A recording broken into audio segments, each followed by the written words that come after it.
오늘 말씀은 고린도후서 6장 1절에서 10절까지의 말씀인데요. 우리 8절 하반절에서 10절까지 말씀만 한번 읽도록 하겠습니다. 제가 읽겠습니다. 우리는 속이는 자 같으나 참되고 무명한 자 같으나 유명한 자요. 죽은 자 같으나 보라 우리가 살아있고 징계를 받는 자 같으나 죽임을 당하지 아니하고 근심하는 자 같으나 항상 기뻐하고 가난한 자 같으나 많은 사람을 부요하게 하고 아무것도 없는 자 같으나 모든 것을 가진 자로다. 아멘. 오늘 본문을 통해서 복음의 역설과 은혜라는 제목으로 하나님 말씀 함께 나누도록 하겠습니다. 오늘 우리가 나누는 이 고린도후서 6장은 사도 바울의 눈물 어린 자기 고백이자 동시에 복음이 가진 신비로운 능력을 가장 아름답게 노래하고 있는 본문입니다. 당시 고린도 교회에는 화려한 추천서와 유창한 웅변수를 앞세운 이 거짓 교사들이 침투해 있었습니다. 그들은 바울의 이 외적인 조건들을 공격했습니다. 바울에게 자신들과 같은 이 화려한 추천서가 있느냐? 오히려 매일 매맞고 감옥에 gat히고 가난에 허덕이는 것을 보니 저 사람은 하나님께 버림받았거나 가짜임이 틀림없다라고 하며 바울의 이 사도권을 비난했습니다. 이러한 비난과 오해 속에서 바울은 오늘 본문 3절에서 이렇게 고백합니다.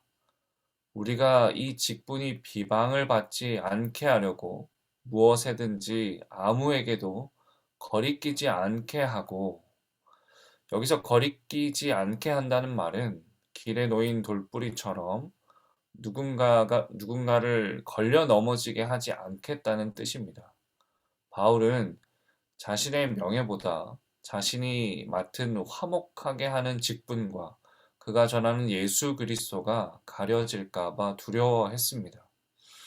4절 상반절의 말씀처럼 그는 오직 모든 일에 하나님의 일꾼으로 자천하여 나아갑니다. 이는 남에게 뽐내는 것이 아니라 날마다 자기 자신에게 나는 하나님 앞에 서 있는 일꾼이다 라는 정체성을 확인시켜주며 고난의 현장을 지켜내고 있었습니다. 바울은 자신이 하나님의 일꾼임을 증명하기 위해 화려한 학위나 추천서가 아닌 4절 하반절부터 5절까지 이어지는 9가지 고난의 목록을 제시합니다. 이 목록은 그가 복음을 위해 통과해온 삶의 현장을 생생하게 보여줍니다.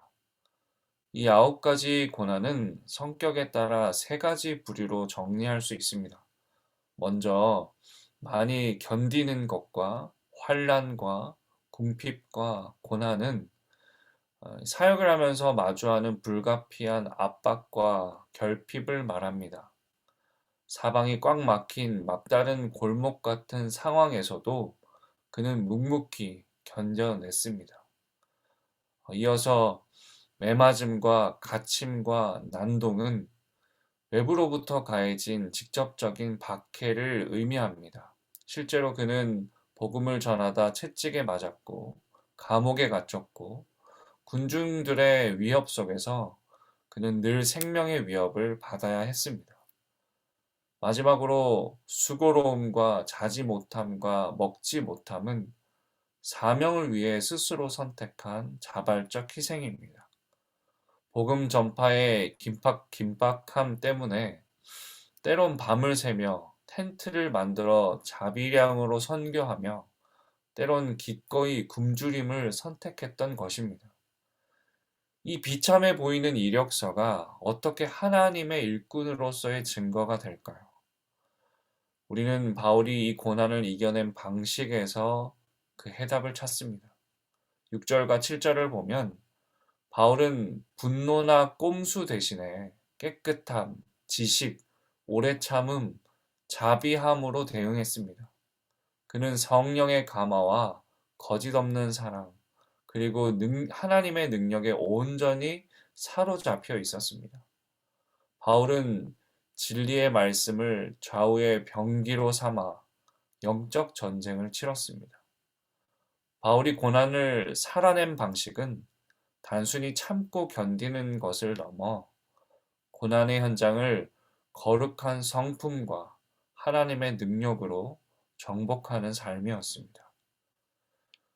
거짓 교사들은 성공, 업적, 학벌 등 화려한 추천서를 이력서로 내밀었다면 바울은 자신의 몸에 새겨진 고난의 흔적과 성령의 열매가 자신을 하나님의 일꾼으로 증명해주는 영광스러운 이력서라고 당당히 선포하고 있는 것입니다.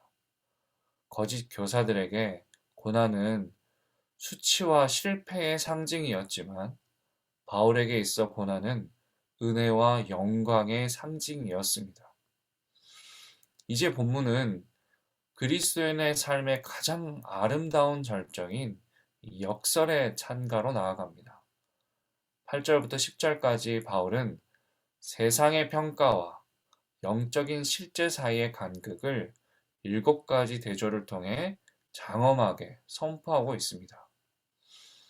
세상은 바울을 속이는 자라 비난했지만 그는 영원한 진리를 말하는 참된 자였습니다.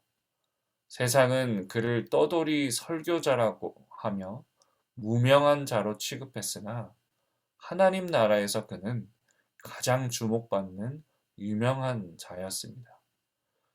9절에서 죽은 자 같으나 보라 우리가 살아있고 라는 고백은 매일 죽음의 위협 앞에 서 있으나 부활하신 예수의 생명이 그를 견인하고 있다는 승리의 선언입니다. 또한 징계를 받는 자 같으나 죽임을 당하지 아니하고 라는 말씀은 신자가 겪는 고난은 우리를 파괴하는 벌이 아니라 우리를 더 정결하게 빚으시는 하나님의 거룩한 훈육임을 보여줍니다. 이어지는 고백은 우리의 가슴을 뭉클하게 합니다. 근심하는 자 같으나 항상 기뻐하고 가난한 자 같으나 많은 사람을 부요하게 하고 아무것도 없는 자 같으나 모든 것을 가진 자로다. 바울의 삶에는 눈물 날 일이 가득했습니다. 그러나 그는 상황에 휘둘리지 않는 충만한 기쁨이 그를 붙들고 있었습니다. 그는 자기 집 한 채 없는 가난한 자였지만 그가 전한 복음은 수많은 영혼을 하늘의 부요함으로 채웠습니다. 마지막으로 바울은 선포합니다. 나는 아무것도 가진 것이 없지만 사실은 모든 것을 가졌다. 여러분 이것이 어떻게 가능할까요? 비결은 소유가 아니라 관계에 있습니다. 만물의 주인이신 하나님이 나의 아버지시기에 하나님 한 분을 가진 사람은 이미 우주 만물을 소유한 것과 다름없습니다. 하나님이라는 전부를 가졌기에 세상의 결핍 앞에서도 당당할 수 있는 것입니다. 말씀을 정리하겠습니다. 오늘 우리는 바울이 고백한 이 고난의 이력서와 영광스러운 역설을 살펴보았습니다. 세상은 끊임없이 우리에게 너는 무엇을 가졌느냐, 너의 실적이 무엇이냐라고 묻습니다.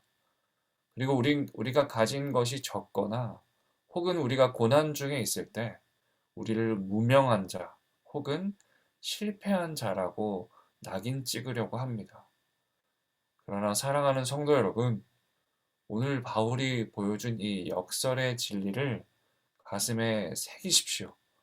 우리가 그리스도 안에 있다면 우리의 고난은 수치가 아니라 하나님의 은혜가 머무는 통로가 될 것입니다.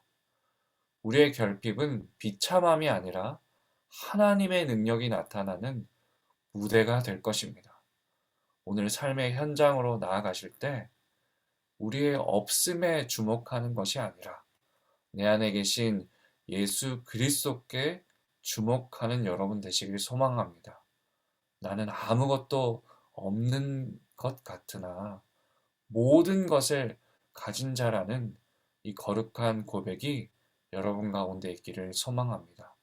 세상이 감당할 수 없는 그 당당함으로 오늘 여러분의 가정과 일터를 부요하게 하고 또한 살리는 그런 복음의 주인공들이 되시기를 주님의 이름으로 간절히 축원합니다.